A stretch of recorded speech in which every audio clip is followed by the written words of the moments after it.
सपा प्रत्याशी के राम नाम जयकारे लगाने वाले को धमकाने के बाद भाजपा सांसद ने आज प्रेस वार्ता की और सपा लोकसभा प्रत्याशी की सभा में एक व्यक्ति ने राम नाम का नारा लगा दिया था। उसे धमकी देने का वीडियो वायरल हुआ। सांसद मुकेश राजपूत बोले कि योगी और मोदी की सरकार है, सपा की सरकार नहीं है जो राम नाम लेने पर जेल में डाल दिया जाए। धमकी देने वाले के विरोध कठोर कार्रवाई की जाएगी, किसी कीमत पर उसे छोड़ा नहीं जाएगा। उन्होंने कहा, राम तो सभी के हैं, भाजपा किसी धर्म का विरोध नहीं करती। जो धर्म जो व्यक्ति मानता है वो अपनी पूजा करे। सपा की गुंडागर्दी नहीं चलने दी जाएगी। जनता आगामी लोकसभा चुनाव में करारा जवाब देगी। उससे पहले उन लोगों पर कार्रवाई की जाएगी। बजट पर बोले 2047 तक भारत विकसित राष्ट्र कैसे बने, इसे ध्यान में रखकर बजट बनाया गया है।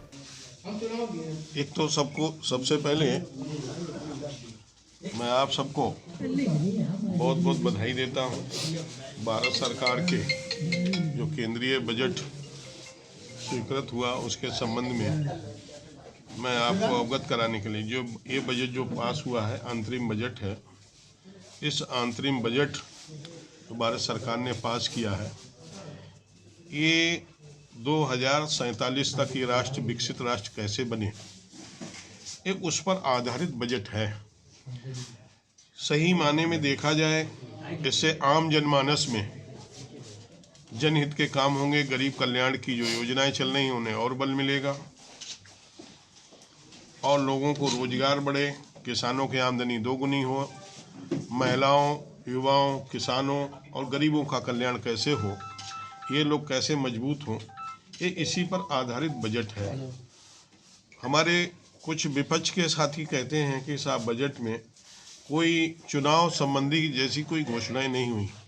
जब मैंने देखा कुछ कहीं लॉलीपॉप वगैरह दिया जाता है तो विपक्ष के लोग ये कहते हैं कि ये तो साहब चुनावी बजट है। हम लोगों ने 2047 को ये राष्ट्र को विकसित राष्ट्र बनाने, 2047 से पहले ये राष्ट्र विकसित राष्ट्र कैसे बने, इसको ध्यान में रखते हुए बजट पेश किया है।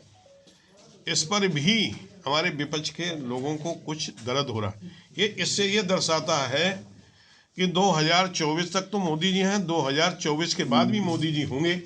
ये भी दर्शाता है, ये बजट से सिद्ध होता है।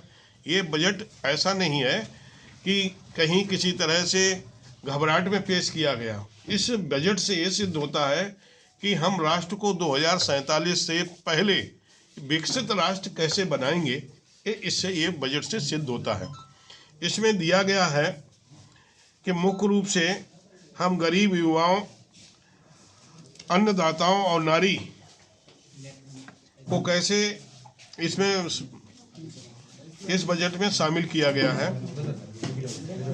दूसरा,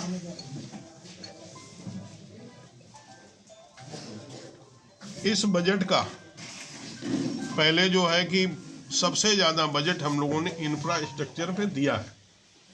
पिछली बार जो बजट का लगभग 8 लाख करोड़ था, इस बार 11.11 करोड़ 11,11,000 मैं कह सकता हूँ लगभग 11.25 लाख करोड़ रुपए इंफ्रास्ट्रक्चर के लिए, सड़कों के, रेलवे पर इंफ्रास्ट्रक्चर पर खर्चा करने के लिए भी ये बजट की व्यवस्था की गई है, जो सकल घरेलू उत्पाद का 3.4% है।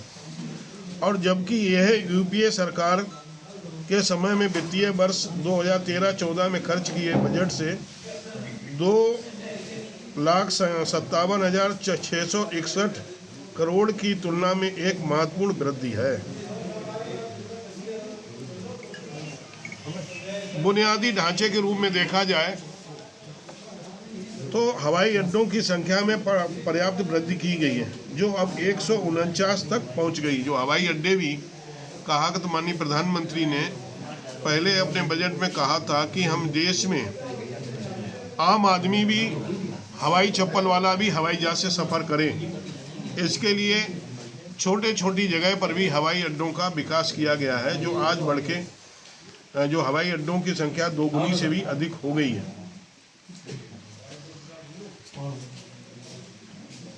इसमें गरीबों के लिए जो आवास 2 करोड़ आवास बनाने की भी घोषणा की गई है कि हम गरीबों के नए 2 करोड़ लोगों को आवास भी देंगे। इसमें मध्यम वर्ग के लोग भी यदि आवास बनाने में किसी तरीके से कोई उन्हें तकलीफ है, कष्ट है, तो उन्हें भी ये सरकार सहयोग करेगी। महिलाओं को लखपति दीदी बनाने के लिए अभी 2 करोड़ लखपति दीदी बनाने का लक्ष्य था। इस बजट में 3 करोड़ दीदियों को लखपति दीदी बनाने का व्यवस्था की गई है। और सरकार की पूरी मंशा है कि 9 साल से 14 साल तक की बच्चियों, कोई बच्ची उसमें ना छूटे। और आप सभी जानते हो महिलाओं में एक सर्वाइकल कैंसर एक बहुत बड़ी समस्या है। आने वाले समय में समस्या बढ़ रही है और छोटे गरीब बच्चे जो कभी भी 3,500 से 4,000 रुपये का टीका नहीं लगवाई, बहुत दबके रह गई ये बात। ये बड़ा मुखर रूप से आना चाहिए कि महिलाओं के लिए ये सरकार ने बहुत बड़ा काम किया है कि अब गरीब बच्चियां भी सर्वाइकल कैंसर के टीके निःशुल्क लगवा सकती हैं। इसमें कई करोड़ बच्चियों को, भारत की बच्चियों को लाभ। अभियान समाचार के लिए जितेंद्र कुमार की रिपोर्ट, फर्रुखाबाद।